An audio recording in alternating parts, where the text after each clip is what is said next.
Hello friends, कैसे हैं आप लोग। स्टडी विद टिया के चैनल में हम कॉन्स्टिट्यूशन पढ़ रहे हैं। अभी तक पार्ट 9 तक हमने कंप्लीट कर लिया। अब ये पार्ट 10 है। पार्ट 5 से हम एरिया के बारे में पढ़ रहे थे, उसका एडमिनिस्ट्रेशन कैसे होता है। जैसे यूनियन के बारे में पार्ट 5 में था द यूनियन, फिर पार्ट 6 में द स्टेट, 7 हट गया था, 8 में है यूनियन टेरिटरी, 9 में local self government. Local self government में panchayat, municipalities and cooperative society. Part 9 तक ये था। अब हम पढ़ेंगे पार्ट 10 के बारे में। पार्ट 10 में क्या है, schedule area and tribal area, जो बहुत इंपॉर्टेंट एरिया है। ये ट्राइबल का अपना कल्चर होता है, उसे प्रोटेक्ट करना भी हमारा अधिकार है, गवर्नमेंट का अधिकार है। तो इसके लिए आर्टिकल दिया हुआ है। इसमें 2 आर्टिकल है, 244, article 244 and article 244 A add किया गया था बाद में, जो 244 ए है। 244 में 2 क्लॉज है।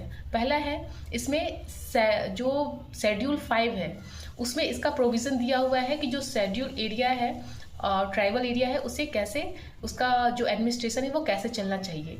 तो ये है आर्टिकल 244 में, जो उसके में सारा प्रोविजन शेड्यूल 5 में दिया हुआ है। एग्जाम में बहुत बार पूछा गया है शेड्यूल 5 में क्या है, तो उसका एडमिनिस्ट्रेशन जो 244 आर्टिकल से रिलेटेड है उसमें उसको सारा फॉलो किया जाएगा जो शेड्यूल 5 में दिया हुआ है, एक्सेप्ट कुछ स्टेट को, जैसे असम, त्रिपुरा, मेघालय और मिजोरम। ATM ऐसे याद रख सकते हो, डबल M। तो ये छोड़ के जितना भी शेड्यूल एरिया है और ट्राइबल एरिया है उसका प्रोविजन शेड्यूल 5 में दिया हुआ है। उसके अनुसार उस वहाँ का जो एडमिनिस्ट्रेशन है वो चलाया जाएगा। 244 क्लास 2 में ये दिया हुआ है कि जो 4 स्टेट हमने छोड़ा था, वो असम, त्रिपुरा, मेघालय और मिजोरम, इसके बारे में दिया हुआ है। पार्ट शेड्यूल 6 में इसका प्रोविजन दिया हुआ है। इसका प्रोविजन दिया हुआ है शेड्यूल 6 में, जो क्लॉज 2 है 244 का, जो क्लॉज 6 में दिया हुआ है उस हिसाब से ही असम, त्रिपुरा, मेघालय, मिजोरम का एडमिनिस्ट्रेशन चलेगा। तो ये है आर्टिकल 244 2 क्लॉज। फिर जो 244 ऐड किया गया था ए, वो बाद में ऐड किया गया था। उसमें असम के कुछ एरियाज में कैसे एडमिनिस्ट्रेशन, लोकल सेल्फ गवर्नमेंट कैसे बनेगा उसके बारे में दिया हुआ है।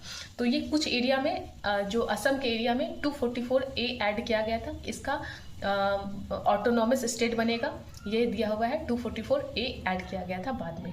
तो ये था part 10 schedule area tribal area के बारे में। अब जो आर्टिकल, जो पार्ट आएगा वो थोड़ा अलग आएगा, उसके बाद खत्म हो जाएगा कुछ दिन के बाद। अभी तक जो था वो थोड़ा लंबा आर्टिकल था, पार्ट ज़्यादा था, अब शॉर्ट में होगा और बहुत ही इंपॉर्टेंट होगा। अलग अलग बॉडीज़ के बारे में होगा, कॉन्स्टिट्यूशनल बॉडी जो आता है एग्जाम में, उस तरीके से। अगर आप स्टडी विद टिया के चैनल में सारा पॉलिटी का सेक्शन देख रहे हो, सारा जो भी 1 मिनट या 2 मिनट का होता है वो देख रहे हो, तो आपका आर्टिकल, जो भी एग्जाम हो, हर एग्जाम में कॉन्स्टिट्यूशन से सवाल पूछा जाता है, आर्टिकल से